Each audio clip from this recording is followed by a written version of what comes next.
Welcome to the Moon God Pod. I'm your host, JwowLax, and man, I've been actually looking forward to this episode since we had Blue Orgy on, one of my main guys in the NFT space and certainly an Aku Moon God, and he said you got to have threesomes on, and I was like, I'm going to say no to a threesome, right?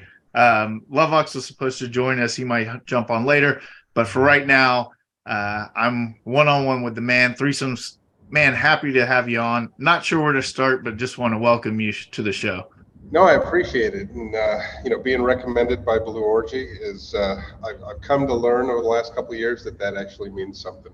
At first, Yeah, I was a little skittish, but Blue's great. He's been an integral part of the community for a year and a half or so. So yeah. I don't want my viewers to think that like this is a theme. Like we have orgy and then threesomes and then bukkake or something like that.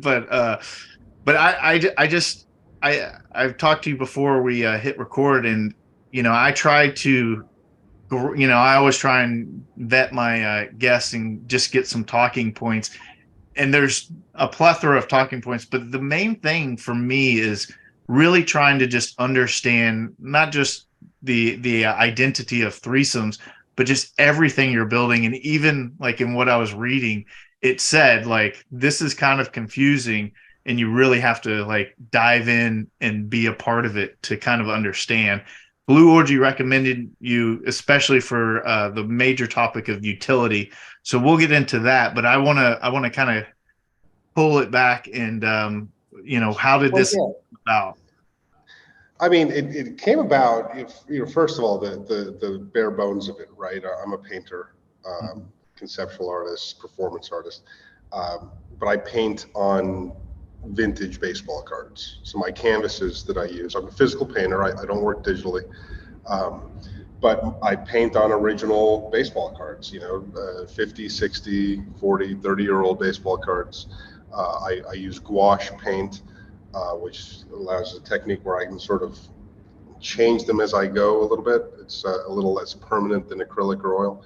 Mhm. And so I started painting on baseball cards about 5 years ago, this month actually. And I started minting them about 2 years ago as threesomes.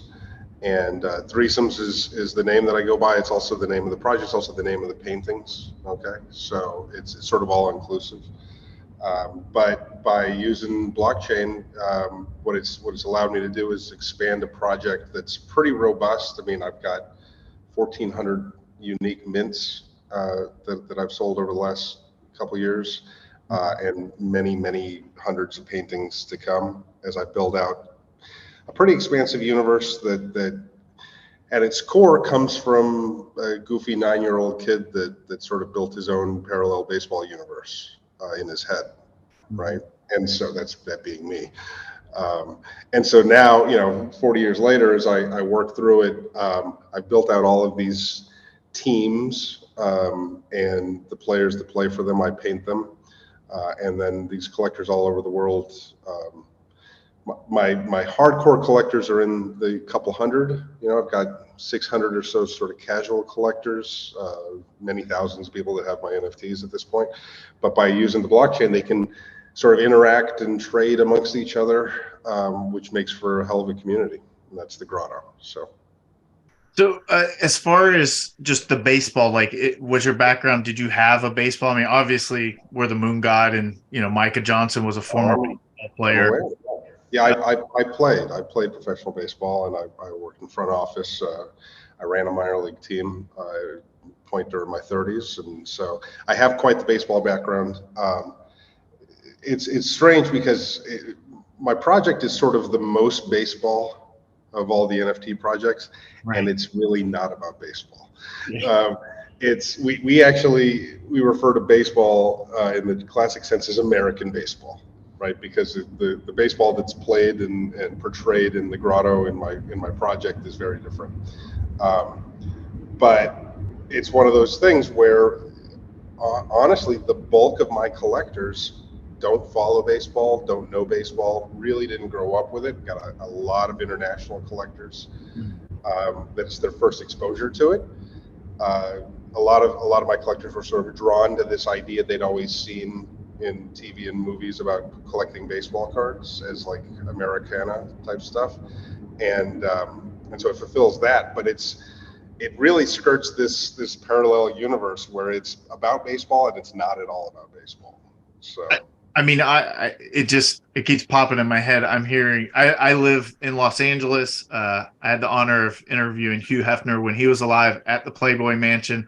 I got to tour the Grotto. So nice. I've got threesomes, I've got Grotto, I've got baseball, and we know what getting a home run or, getting a third means in the, certainly high school lore. What is the tie with that? I mean, there is some of it. The Grotto just sort of happened as I picked the name for my Discord. Mm-hmm. Okay, but I picked it in a sense, in a not directly referencing Hefner and the Playboy Grotto, but conceptually like a 70s cocktail lounge, Right. Named the Grotto, right, where it was sort of, dimly lit and apt to meet, somebody that night that might want to go home with you, that sort of thing.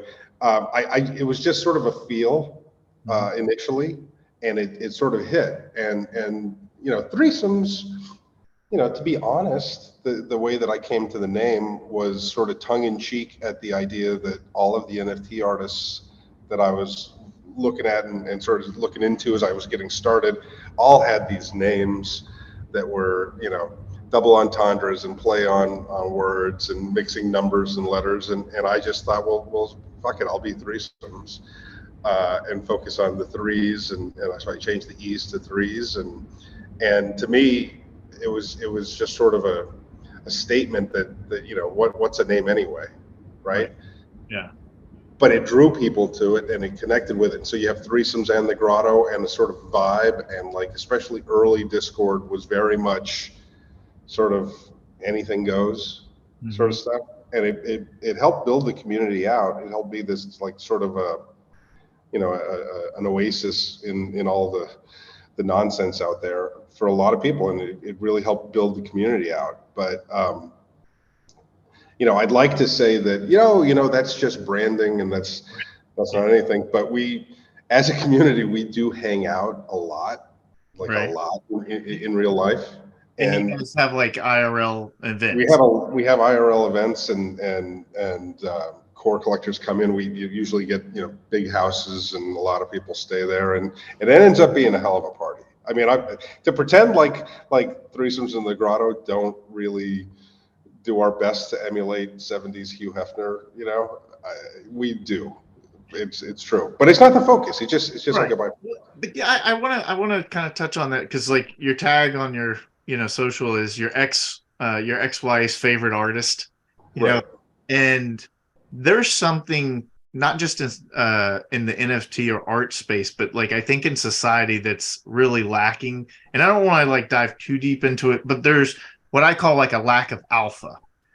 And I like just talking to you and the first like few minutes and just like your persona online, like there's definitely an alpha that's kind of missing from society, but that you're kind of providing. Am I missing something on that? No, you're not wrong. There's a persona wise, there's certainly it's there. I mean, you have to understand. So I paint a lot, right? But being threesomes, I mean, I stepped into it. These last couple of years, I mean, I live my life as threes, right? The persona, the character, the performance aspect of it is there, right? And it helps further that narrative as well. Threesomes is like right below the surface for me. It's very close to who I am. I mean, I have been divorced 3 times. Okay, so threes has been divorced 3 times, right?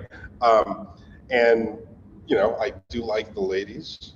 That's a part of the element. I mean, so it's there. It's in sort of the bag of tools that the character draws from, right? But it also is. I'm not going to say that I stand here as like, where men are still men and different times. It's not that so much, but persona wise, it's got little bits of that I think feed into the art. A lot of the art piece. I mean, my whole project's every single painting in Mint is like interconnected, right? I don't have anything that's just one time, this is it. It's all plays into each other, it's all connected. And the broader narrative really does talk about sort of what's seen and what isn't, the duality of all sorts of things. So from an artistic perspective, I do believe that yeah, addressing the masculine, addressing the feminine, addressing the gray in between and the moves in and out, I think it matters. And so as such, the performance is threesomes. Okay, it's there, and it does. It references a different time and a different approach, especially to sexuality and no, yeah. it's great. So what I wanted to definitely dive into was the concept of utility. Now, in my perspective, as far as like the NFT space, and I definitely want kind of your thoughts on like specifically like the Aku project and also like NBA Top Shot, because that kind of onboarded a lot of people, and I think they fumbled big time. Um, but there was this, like, we just had like Last Crown on and Brian Brinkman, artists, and they were just putting out their art, and this idea of utility, I think, really came more from like the PFP and maybe even like some of the Top Shot part of it, like, what am I going to get from buying this art, as opposed to just straight up like appreciating art and supporting an artist. um is that, am I kind of out of school on that the PFP is really what drove this idea that we need utility?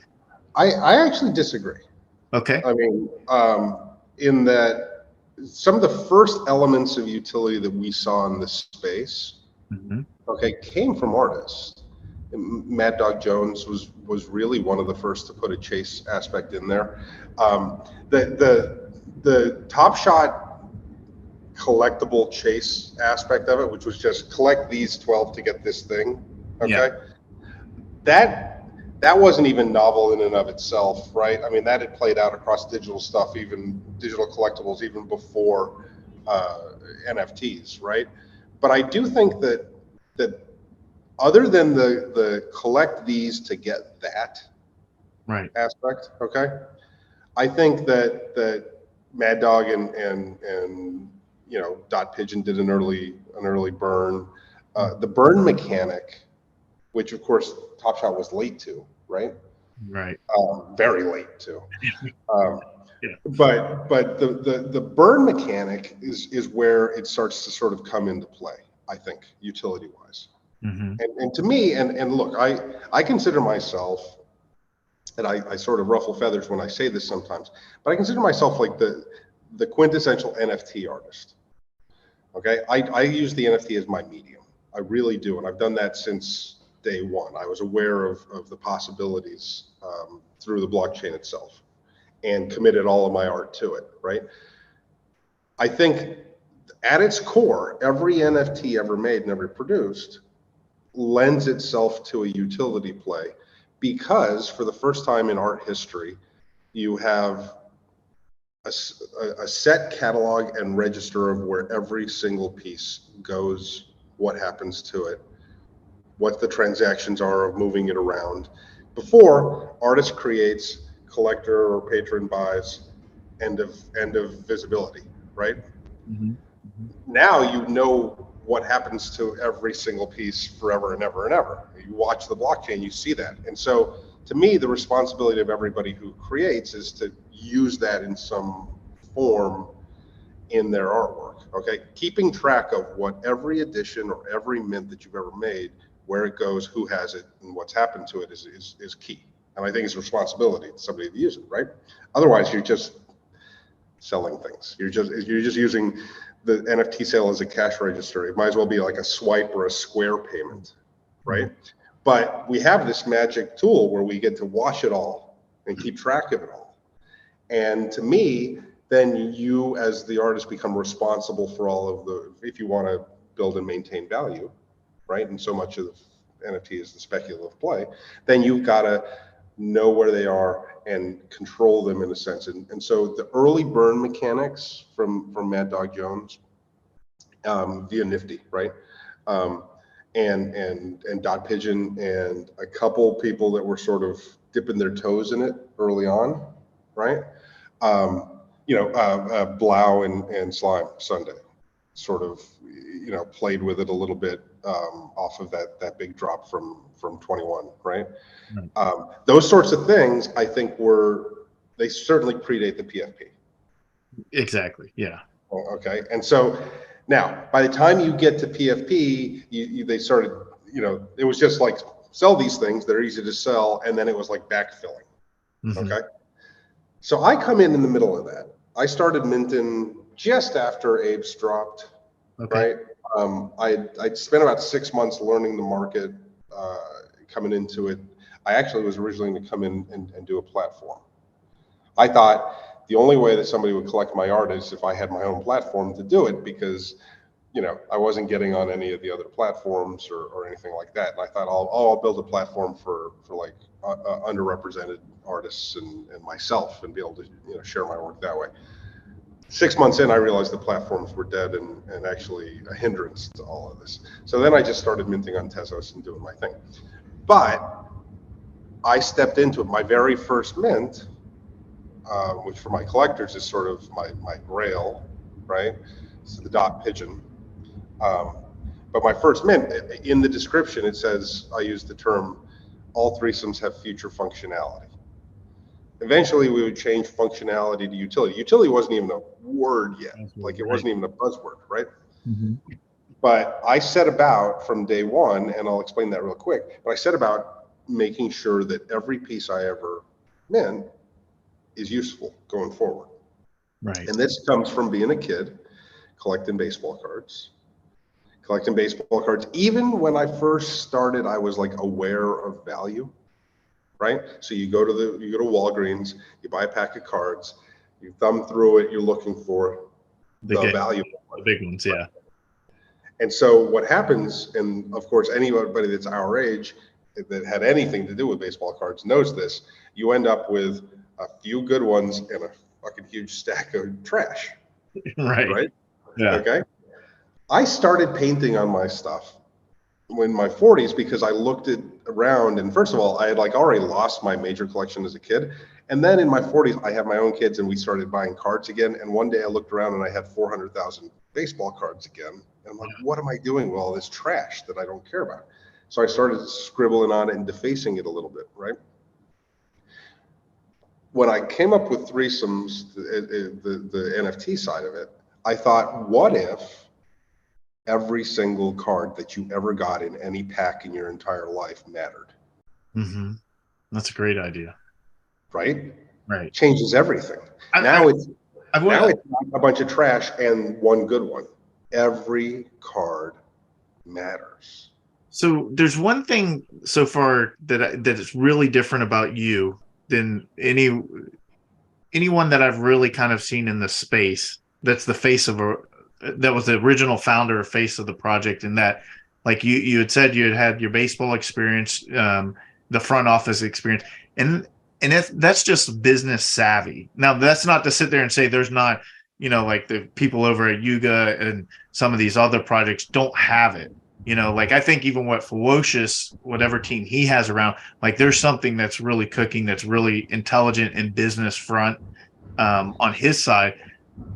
I think that's one of the things that, like, especially when all these PFP projects were coming out, it's like, I've said it many times. Used to, you had the business plan and then you get the money, to fund it. This was like you got all the funding up front, and then everyone's like, well, all right, what's the business plan? Right. And they're really business people. No, they weren't, and that's almost all of my peers are not. They're artists, they're creators, they're creatives, right? I really have an advantage in that I have a very strong background in economics and market dynamics. Right. I've built companies. I've done things like that, and so I do approach it in a different sense. I didn't even start painting until I was 41 years old. I'd never even picked up a paintbrush, right? I'm making up for that. Now I live in it. Now it's my entire life, right? I left my substantial, Fortune 10 economic situation. I was an executive for a large company. I quit to become the world's greatest NFT artist. I never minted anything. I had 12 Twitter followers. I had 68 followers on Instagram. Most of them ladies I'd slept with. Wow. But I had nothing set. But I'd spent 6 months sort of seeing what I was up against, and I realized that I could do it. Wow. So I just for this fan base especially, when you look at a project like Aku, and I'm sure you're familiar with the story and the timeline. What do you like if you put on the space helmet, like Micah's like, you know what, I'm tired, like threesomes take over. Like, what do you see needs to be done? Well, I mean, I think, pardon my cough. I think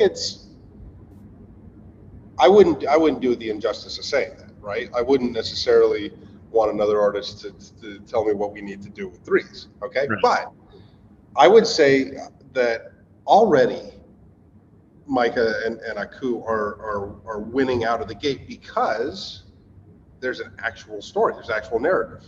Right. Okay? In a similar way, every piece, I mean, doesn't have that many pieces out, right? But every piece is connected. Okay? I think that's a major head start. I think that's where backing has come in, and you've got some Hollywood interest, and you've got some major VC coming into the project, right? Already, it's better than most, right? It's strange because it was one of those projects that hit during the wave that flooded. I don't think Micah had any sense that he was going to make as much money as quickly as he did. Certainly. Right? That wasn't the intent, which is also another thing it sets it apart. So I think Micah and Aku are really, they're not a part of what we consider to be the NFT problem now. Okay? They're sort of separate from it. There's the right mix there. There's the right approach. And I mean, geez, they got the funding. And so, I think that there's some legit longevity there. I think there's some movement. I don't worry about it. It's one of those, I mean, I have some very pointed opinions on a lot of things in the space, and I'm not shy to share them. But I rarely, if ever, would criticize Aku. I might, Doug L., who you had on, is one of my collectors. I'll criticize him for not selling at the top of Aku and buying some of the big stuff he wanted from my stuff. Right. But that's as far as my criticism goes. Micah, actually, I painted him. He was my first chase painting. So my first series, a series for in my world is the introduction of a new team. In my universe, there will be 24 teams revealed over time. There'll be 24 teams revealed over time, and we're at 8. I've revealed 8 of them in these first 2 years. Okay. Right. The first team that I revealed, the name of the team is the NFTs. Okay, and so I dropped a team of baseball players that were all NFT artists. And so that was, and I did that because I sort of started posting them on Instagram, and some of the guys saw them. Okay, Mad Dog Jones was one of the first sort of early supporters in Dot Pigeon, and they sort of pushed me to mint them. They suggested that I mint them, but I also knew that if I did mint them, that everybody would tweet about it. Of course. So my first mint was Dot Pigeon. He tweeted about it. It sold out in 19 minutes. My second mint was Beeple. He tweeted about it. Sold out in 2 minutes. Yeah. And then after that, everything sold out, within seconds. But the reason I'm bringing it up is I painted Micah. So my 7th mint was the first chase. If you got 1 through 6, you got 7. But it's Micah, and I painted him. So everybody else, I took them as their painter or persona and then made them a baseball player. I took Micah and I took a baseball player and I painted him as Picasso. So I painted Micah as Picasso in the beret and the striped shirt and the whole That's bit, great. right? And I scratched out second base and put artist above it. So it was a little twist on for him, given that he was a ball player, right? Yeah. Yeah. But I don't necessarily see that, other than being a casualty of a market that's been really rough on most projects. I don't know that how I would. You're asking me what I would No, do. you know what it is? I go back and forth because sometimes I'm like, it's not necessarily a an Aku issue. Communication is one thing that's always a hot topic in Aku and clarity. But from my personal thing, as much as I clamor for it, we're not shareholders. Like we're collectors at the end of the day. And while I'm invested heavily, there's some people with really heavy bags, and if you had a crystal ball, you definitely would have sold. If I knew a month ago that about buying Pepe, like like Right. there's so many examples. Yeah, it's a strange space, right? Where there are moments where you can make a ton of money. There are also moments where you're left holding the bag, as they say, right? It's a strange one because if you step back from it, there's not money to be made in any of it, right? I mean, if you look in hindsight at all of it, you had like moments that you could have made some money, okay? But really, as a conduit to wealth, other than for those couple of projects where it happened and you did it right, you played that market right. For the most part, people are No, it's not. the gamble is paramount in this Oh, space. totally. I can say this: threesomes in the Grotto would be very different if I were being courted by Oprah and we're out on yachts with LeBron and Oprah and whoever handing me big money. Nobody gives me money. My ex-wife still take money from me. I'm in a different spot, right? Right. I'm in a very different spot. Yeah. But I could see taking major investment from outside changes the entire dynamic, right? Mm-hmm. I mean, it does. Let's be honest. I would not put up with the nonsense I put up with in the Grotto or have the fun that I have with the Grotto if I were protecting $35 million from somebody else, right? Right. And so, that the nature of it does change when things like that happen. The one thing that I from outside, and I don't collect like only because I missed the first drops and then I was like behind and then I got busy doing my thing, right? But if I look at it, I go, I remember hearing a lot of the collectors really want this to be a huge thing, want this to be a franchise, The next Black Panther. right, exactly. Okay. If that's what you want it to be, then that's what it's, they're not going to know your name at the end of the day. Okay. Very few of the moon gods are going to get in those final credits. Right. Right. But you're a part of it. You collected, and that's your thing. Okay. I would say hearing anybody complain about a project when you wanted it to be a mega project, Mm-hmm. it's like, what did you think was going to happen? Right. That's the one thing I would. That's my comment on it. And timeline too, right? Because it's like I I live in Hollywood. You're coming to LA, New York. Like if you live in these cities, like every you know everything takes forever. This is the one. Yeah, that's the one thing that's Real really been world lost is in the different. space. If Yeah. you get lost in the NFT space where everything happens in a day, Right. and you get the next thing the next day, I had to actually dial back my project a bit because we were moving a little too fast, and I had to really lay out time and the concept of it, and we stretch it out. So I've done 8 teams in these 2 years, right? But now we're doing like a team a year. Okay. and we're very busy. I mean, I have a lot of mints, a lot of painting throughout the year, a lot of facets of the project, but I needed to tell everybody, hey, I don't run at NFT speed. Like this is, people now understand, we're talking about, who's going to take over for me when I die, to keep the project going, because the narrative part there, for me to get to 24 teams, that just introduces everything. Now we can actually live in it, right? And so, I think that's the other thing. It's like, yeah, putting together a major franchise like Aku, it's going to take some years.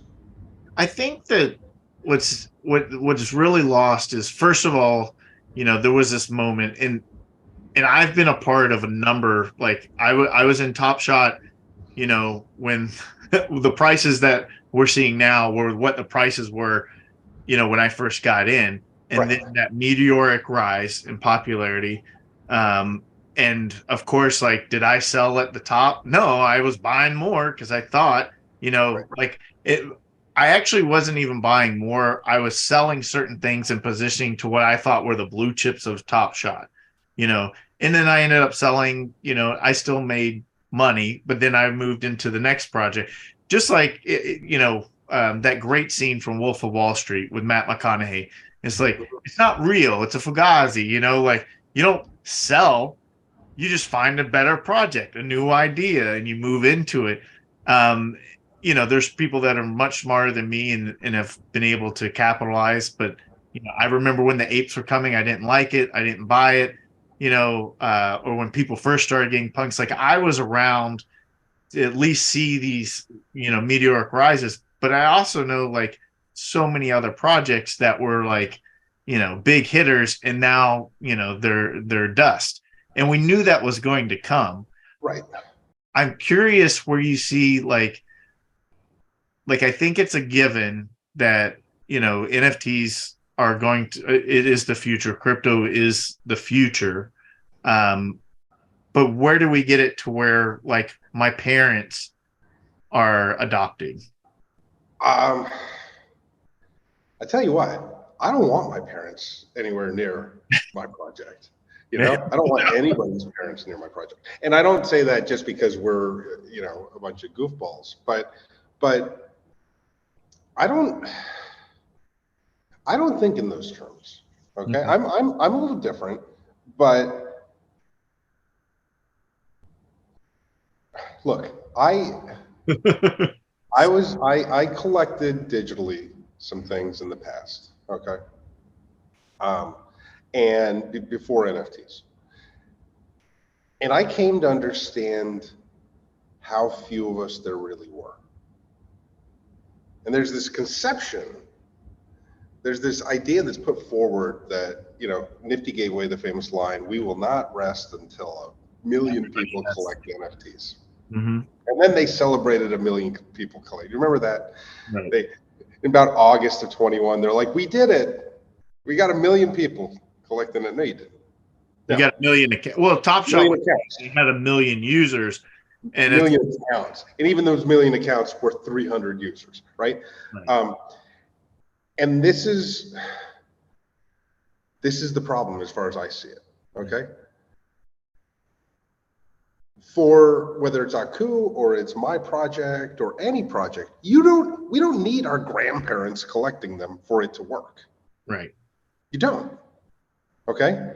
The Grotto, and that's my collector community, and my project, Threesomes, we grew at a 12 to 30x run over the last 12 months. And that's, as you know, May 1st of last year is sort of because of, other side, that's the end, right? That was the mega blizzard of crypto winter, right? During that time, we've grown very, very healthily. I've outpaced against fiat. I've outpaced against my coins that I'm on. Right? We've done very well because I know that I don't need some grandmother in Dubuque to start doing this. I know that with the community I have, it actually works. I didn't chase any ridiculous money. I didn't go for the jugular when times were presented that I probably could have taken some bigger influx, but it would have been at the detriment of the long term, right? I guess what I was getting at more, not like my parents, but it's just the adoption of just crypto and Web3 in general, like We the we're mass adoption. we're at a point where half of this country thinks crypto's evil. Just Right. off the just given your political stance. It's Right. becoming a blue and red situation. Hmm. We're already at a point where we have to we have to teach, and the other half doesn't mean that they're all pro crypto, right? Yeah. Right. But they're maybe more open to it. But we have half of this country that have been told and decided that it's evil. So you've got to like dial back a lot of rhetoric before you can even get there. I don't think what I'm getting at is I don't think mass adoption matters. Okay. I think that we need to understand and live in our lanes that you can, if you treat it as niche, if you treat it as a select group of people that are into something, you can, guess what? Most things in this world, most markets, other than a very few at the very top, but most markets are niche. Hmm. Most markets are played out in a select group of consumers, a select group of people that are into those things. And they're very, very lucrative and they drive the world and the economy. Okay. You know, if you look at an NFT as more of a luxury good, okay, then Right. just live in that world and don't worry about how you get everybody in. Because when it turns out, you know, it comes down to it, when you get everybody in, then that everybody's just going to be run by whatever corporation is moving their product to the everybody's. Right. So like, unless you're set yourself up to play at those levels, it doesn't even matter. But if you go, hey, with 200 diehard collectors, and I mean, the numbers in this space actually turn out that the fact that I have 200 diehard will do anything will January 6th at the Capitol will look very different if I sent the Grotto in. You know, I mean, the Grotto will kill for me. They'll do whatever for me, Right. right? That's a lot. 200 unique collectors that we KYC them all. We know everybody. I know that these are 200 unique individuals in the world, not 200 accounts, right? Not 200 wallets. It's hardly anybody in the face of things, and yet it means we don't worry about the end of the project. We don't worry about our floors crumbling. Our floors mean that's a little more than people want to pay. Mm-hmm. If you go below that floor, then people want to pay that. Our floor price means, okay, that's too expensive, and we're good with that, right? And so I think in this space, it becomes this idea of stop trying to be Yuga, stop trying to be Aku. I mean, in a sense, right? Stop, like, if you're a creator, don't fucking worry about how you become a megacorp. Kind of almost like build the tallest building. Don't worry about tearing the biggest building down. So kind of Yeah, like well, build your yeah, own. certainly. How about this? How about you build the foundation of a building first? Right. Yeah. Don't You worry know, about putting the windows and the carpet till you you get. can make it taller later if you really need to. Okay. Mm-hmm. Get the land, establish that land, build your foundation there. Okay. And then you grow. And unfortunately, and this is where, I mean, unfortunately for the market, I have the advantage of coming in and seeing things economically differently than most people, right? But most people are out there trying to build skyscrapers in cities and entire nation states. Okay, just build a goddamn foundation and and play it that way. Like be okay with stability and steady growth, and stop trying to. I mean, we don't all have to make millions overnight. Oh, And as you saw, most of the people who didn't know how to spend it anyway. yeah. I mean, that's the hard part about like onboarding is like, so the people that did come in was because they thought like, I'm going to buy this frog that's going to be $100,000, just like the ape, and everything was going to be the same. What gets you excited, uh, not just with your project, but just the overall landscape, like going forward? What gets me excited is the idea that there aren't many people doing what I'm doing, and I think that will change. I think you'll have creators, you'll have artists. I don't really get that excited about the corporate structures. I don't get excited about projects, okay? But I do get excited about the idea of individual artists or collectives coming in and actually making NFTs and actually figuring out what's possible through blockchain to expand art in ways that it's never been done. Okay. Um, I talk a lot about, here I am, I'm a painter. I love to paint and I paint hours a day. Like I love it. It's my favorite thing in the world to do. But at my core, I mean, I call myself an NFT artist, but I'm a conceptual artist because I think that the NFT is this amazing medium for the conceptual artist in ways that's never been there, right? Um, as such, I get excited about like what people are going to be able to come up with. That's going to be sort of a culture shift. It really is going to, from an artistic and a cultural standpoint, change the way things have been done. It's like revolutionary. I feel the work that I do already is it's a new interaction with art that's never been conceived of. And I hope that there's, 5, 20, 1,000 people behind me that really understand this and take this to heart and start playing with it in ways. We have the generative aspect, okay, which is in a sense the closest that we're coming to anybody really taking a look at doing something creative and new with it, okay?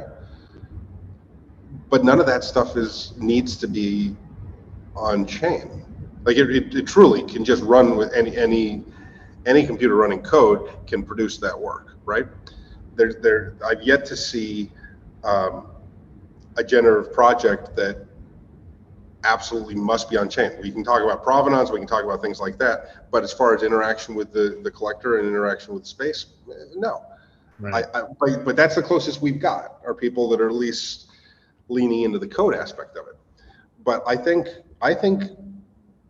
these last 3 years, and for me the last 2, I think is wildly exciting at all the missed opportunities.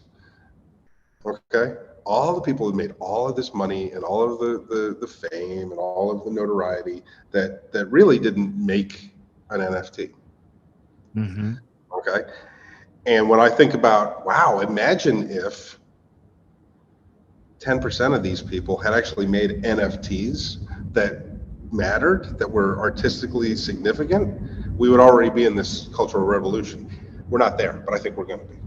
So you have this tight, legion, like of warriors, I'll call them. What is your elevator kind of pitch? Not necessarily like you were trying to recruit people, but like what is the best way to sum up what the Grotto, what the project is for like a newbie like myself? Honestly, it's you can't be in it, right? It's sorry, you can't buy my primary. You're not allowed into the inner circle. You aren't a part of this. That's number one. I mean, it's walled off city, okay? Then it becomes, well, who keeps trying to poke their head over the wall? Okay? Who is interested? When I've told you you can't have it, who still is like, but I want it? It sounds like this is like Fight Club. Like a guy waiting on the step, and it's like, get out of here, fatty. And the guy that just sits there and waits for like a week and then gets. There's an element of that, yeah, where I absolutely, the door's not open, right? Right. I also have, for the longest time, the first year, the collectors were clamoring for like a guidebook or a handbook. And I was like, no, you can't have it.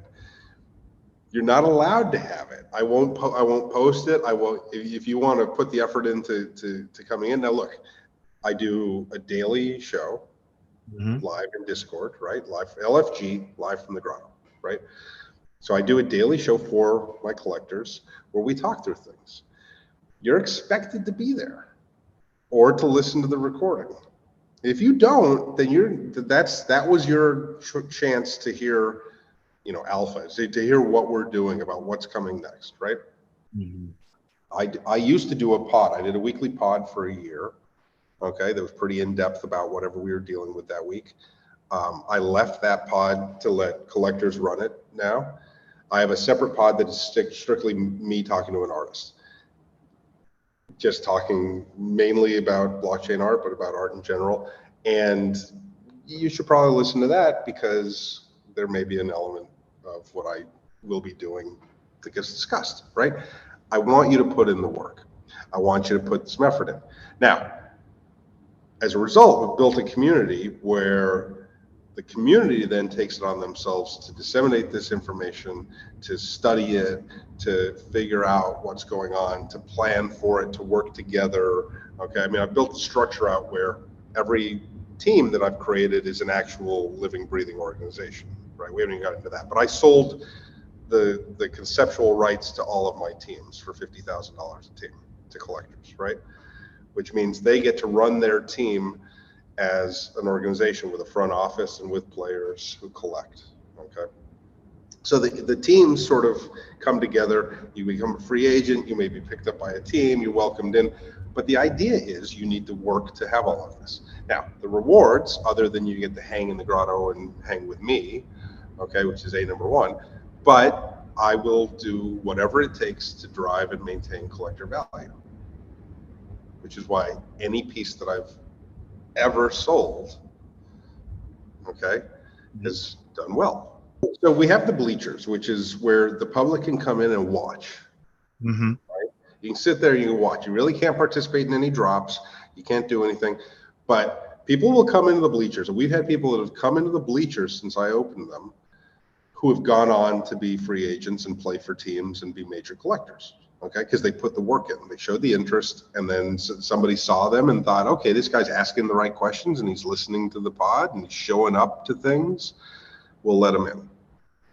And then once you're in, okay, then you get to participate in the drops and you get to do all of that. But I protect my primary, okay, in major ways. I won't let, and which is why there's no bad actors in the Grotto, okay? Right. For the longest time, you had to write an essay to come in. There was an essay portion of the application to explain why you should be allowed in the Grotto. I mean, it's so easy to buy a PFP and now you're in, and then just complain like, why aren't prices going up? Right. But like what everything that you've just outlined, like some might look at it and be like, well, that's nuts. But I see like that's some real hardcore value. And that's why you've got those guys behind you. Guess what? 2.5 years, 2 years of the Grotto. And I've never once had anybody complaining about price or questioning it or talking about it. You might have a new guy who's been in other projects and comes in and says, when moon, and then somebody immediately goes, no, we don't do that here. That's like, here, do you want to watch? Just sit back and watch what we actually talk about. Watch what we actually do. We care about each other. Okay? There's no nonsense with each other. In fact, I'm the cantankerous old man who actually is the one who gets most mad at people. Okay, but like, there's no infighting, there's no complaining. People actually like each other. They hang out with each other outside of the Grotto. Sure. Yeah. Right. And so, yeah, it meant that I watched other projects, people I knew. Okay. take all this, it's $800,000 drop, $1.2 million drop, $2 million drop, and it's all worthless now. And you got a lot of broken hearts and a lot of, empty wallets, right? I trusted my vision. I trusted my collectors to do it this way, and it worked, and it works really well. We have a wonderful fucking project. I mean, I love it. I love every day is threesomes. I love it. You know what it is like? Because one of the things I despise the most, especially about NFT Twitter, is all these projects and the community. And as soon as floor prices tank, like then it's like the community's toxic. You've actually created like the community that everyone claims to have, like from what I'm hearing from you. Yeah, I have, and we don't really talk about it, right? Yeah. But the thing that I did that most people don't, and this is, if I consult on some other projects, and I am adamant about leaving meat on the bone. Mm-hmm. Okay, look, if I get hit by a fucking bolt of lightning right now through my studio, and I'm done, and nobody wants to pick up the mantle, and the project dies today, okay? The against my primary, okay? Right. The entire economics of this project are 6.5x. Okay. Right. So already they've taken 6.5x off of my overall primary. So there are no losers here. If it went to zero immediately right now, everybody goes, yeah, well, we actually made a lot of money. That's awesome. Okay, because my drops now, first of all, I either don't charge for them, okay, right. Or they're sold in 3 penny, which is the coin of our economy, right? Mm-hmm. Which is earned by just being in the project. You get paid a salary to play for a team. Okay, you sign with a franchise, and you get paid 3 penny, and then you use that to buy my pieces. Or like I just had a drop. I had a drop last week via Pepe. I had a Pepe coin drop. Okay. And it was 33. The moment of drop, if you bought the Pepe, it was $33 per. It was an open edition, right? Right. Some OGs in the community were like, "Oh boy, that's expensive."